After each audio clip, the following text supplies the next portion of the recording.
Welcome to Think Big with Dan and Qasim. Join hosts Dan Melnick and Qasim Masood as they explore big ideas, limitless possibilities, and engage with visionaries, entrepreneurs, and thought leaders who dare to dream big, get inspired, motivated, and find practical tips for personal growth. Think big, dream bigger, and ignite your potential. All right, welcome to Think Big with Dan and Qasim, and our guest today is Joseph. So Joseph, if you want to tell us what you do for a living and where you live. What I do for a living is I manage 3 small businesses, which is a full-time job in itself. So 3 businesses. And what was the other question? Where I'm in Tampa Bay area, Florida, Clearwater area in the United States. Sometimes you have to say the United States because, this is a streaming thing. It goes global. For sure. The first business I do that is my main source of income is I manage, along with my brother, we manage a medical installation company, and we install sterilizers and washers in hospitals. Also, we service some equipment managers, the equipment that hangs in the operating room. There's a bunch of gas lines and there's all kinds of equipment on it. And we manage those equipment managers that hang from the ceiling. Like the other day, we had to fix a brake on the machine because they move throughout the operating room and there's brakes on it to stop it from moving. That was one of the businesses we do, and we go around the country for that, mainly in Florida State. Our contract is with Getting Company, which is a $1 billion company, and they're based out of Sweden. And they have the United States office headquarters here in, I believe, in North Carolina. So we're the third-party installers for their equipment. That's one company. The second company is the one that I'm excited about. It's a startup. It's called CAMERIERI'S Authentic Zeppole Dry Flour Mix, and that you can make Italian donuts at home, which if you look online, there's only like 2 competitors. I believe I'm the leading guy in the past 2 years. There's another 2 smaller competitors that do not do what I do in marketing and promotion and social media, make the videos, the tick of the talk with my Italian accent. And then I have to make quick cash is I also invested in a food trailer or a food truck, which I sell the Zeppoles from the trailer, hot and fresh. We usually sell them 5 for $7, and they're Italian donuts coated with a generous serving of powdered sugar. And they're hot and fresh, and people love them. It doesn't matter what ethnicity you are. People love hot and fresh donut or hot and fresh anything, really. But it's a nice little sweet treat to have after you have a good meal. There's a lot of authentic Italian culture here in Florida and New York that know what a Zeppole is. And when I do the Italian festivals, I always have a line that's 40 deep and it lasts all day long. So sure. That's my answer to that question. So yeah, I'm curious, like in terms of Zeppoles, right? Is that like a mostly an e-commerce business or retail? Like what does that look like for you? Right now it's e-commerce. I have my own ZeppoleMix website. Also, I have an account with Amazon. I'm on Amazon. And I'm getting back onto the Walmart space soon. I left it because they had some issues, and hopefully they straightened it out. I suspended them. They don't suspend me. So in terms of, because like you're talking about, right? Like in terms of that you're marketing on TikTok and all these things, right? So like, do you have customers that find you in the food truck? Like what has really been like the most successful strategy to get in front of new customers? When I first launched 2 years ago, I had a budget for social media ads. So I stuck a lot of money in the ads, and I think I paid, I wish I pray that I had somebody that knew how to work the ads better than I do. I do work the ads. I spent $3,500 and I gained $8,000 in sales. I think that's a good ROI. That's solid. But yeah. I could done a lot better. I could have spent $2,000 and still got $8,000. I think I overspent somewhere. If you look at my demographics or whatever graphics, the charts, he's like, yeah, this guy paid too much. I could have done it for like $1,500. And there's somebody out there that knows how to do that. And I got to self-teach myself how to not pay so much and get the same amount of return. So that's my main source of marketing right now. So you're still running ads. That's kind of how you're going about getting new customers. Yes, I stopped the ads because I had a lean season, as they say. The medical business dropped out for like last 2 months, and that caused a lot of issues. So now we're back up. We're collecting some medical checks are coming in. We have a big job in Boca, and so I'll start up the ads again. And this time I'm going to do small amounts, really Right. small amounts. But I think the key thing is just to keep the ads rolling. And I finally sat down and quickly looked at Amazon's ad analytics for what I did.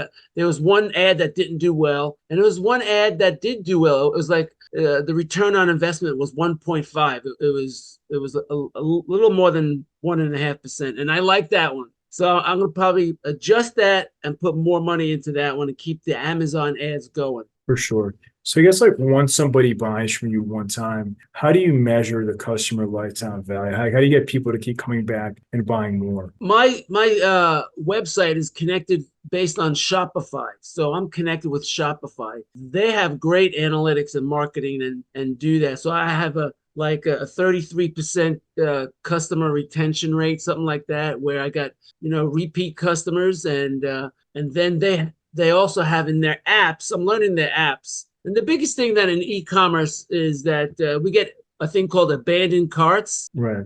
And the first 2 months, I find out, and this lit me off. I got against Dan for one thing, and this lit me off on them really bad. And I said, "What?" I had like $6,000 in an abandoned cart. I'm like, "Where in the heck did that go, Mamma Mia?" So I'm figuring that. I'm calming down, and they say that's the name of the game. People just don't finish shopping. They didn't like the shipping rate, or they didn't like this. They didn't like the way you look. They had their own reasons. So I was like, all right, that's part of the game is an abandoned cart. And I beat up myself on that. I said, all right, accept that and let it go. Sometimes I did do an app that recovers carts automatically.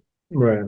And that kind of helped. And I was happy with that. But I still get abandoned carts. And But do you have people that like subscribe and buy your product every month, or do you like re-engage people once they buy from you one time?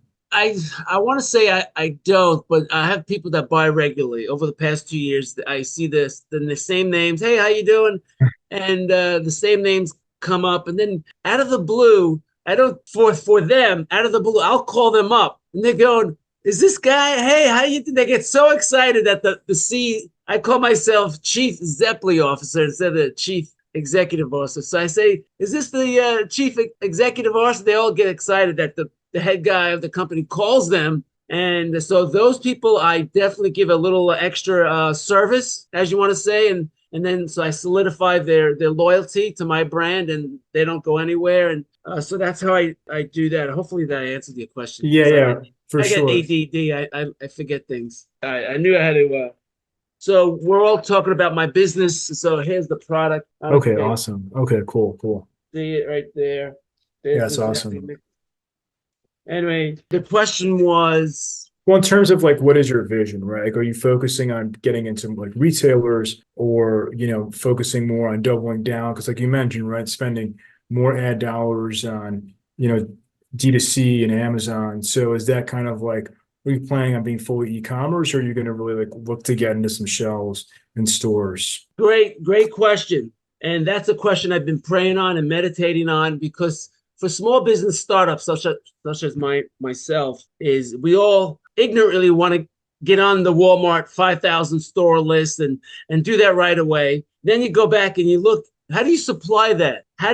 Because I have brokers reach out to me, and I'm about to sign whatever. He's interested. He's just got to make sure my supply chain. The question is about the supply chain to the stores, because when Publix down here in Florida, it's called Publix, or you got Kroger or Walmart, they want to know when they send you an order of 20,000 bags one month, and then the next month they want 20,000 just for the warehouse, so they don't have to contact you. They want to know you can fulfill that order right away. And being a startup, I can't. So I had to decline Publix because I couldn't fulfill that order. Yes, I want to get the answer to the question. I want to get in the stores. I'm in the 11 stores that I got on my own here in Florida. I have 3 in Miami area, Boca Raton, St. Petersburg, Pasco County, north of me. So I'm in 11 stores already, and I'm growing on my own.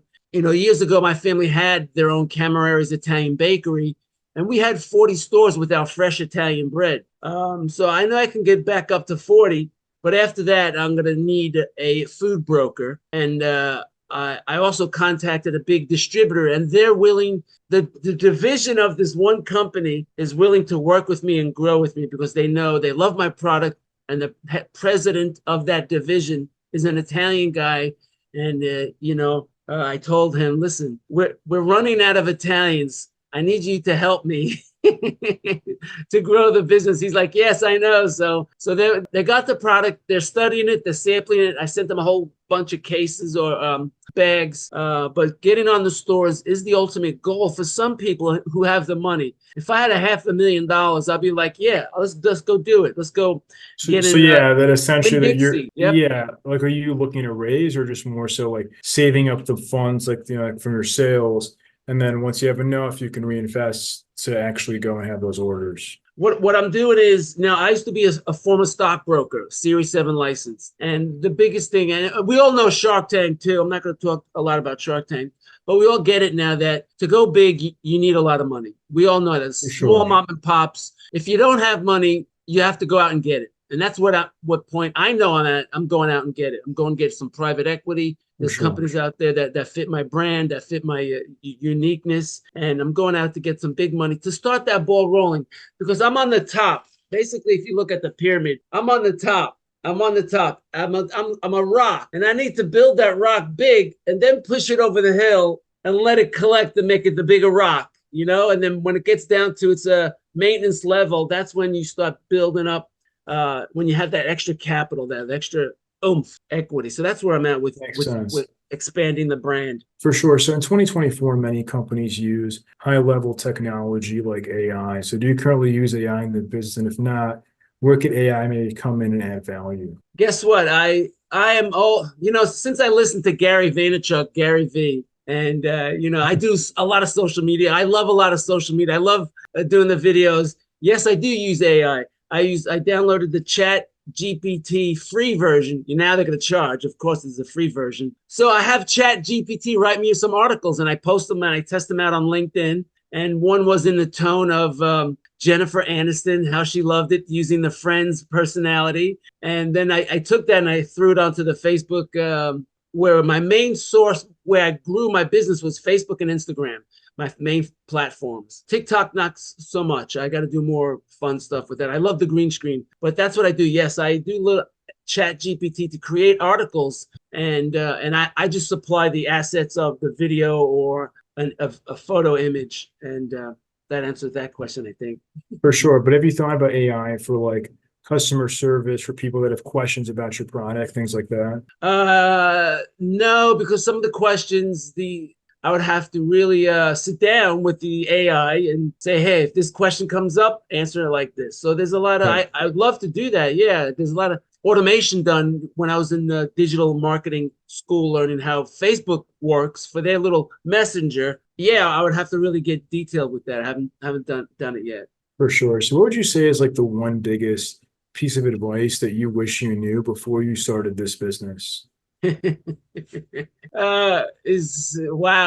a great question. It also has a full answer. One is, and I remember this years ago and I didn't do it, is always have enough capital when you start a business. Also, don't do what people already done or accomplished, because you see the iceberg effect. You're looking at their success, but a lot of crap was done below before they got there, and you're seeing the finished part. So for example, getting in 1,100, 3,000 stores or whatever, it takes a lot of money and hard work to get there. And a team of people I need a lot of team of people. What was the other thing? I think learn more what e-commerce is and what are the downfalls and the pitfalls. And I believe the biggest advice, my suggestion is, definitely build your brand on the internet. It's the fastest, quickest way to get in front of millions of people. Don't go to the store shelves yet, unless you got Silicon Valley money, I say, or New York Wall Street money, and you can do it overnight.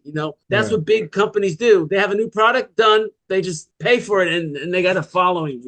The small guys, not so much. For sure. Yeah, that makes sense. So if we're going to have this conversation again in 1 year from now, where do you see things going for the business?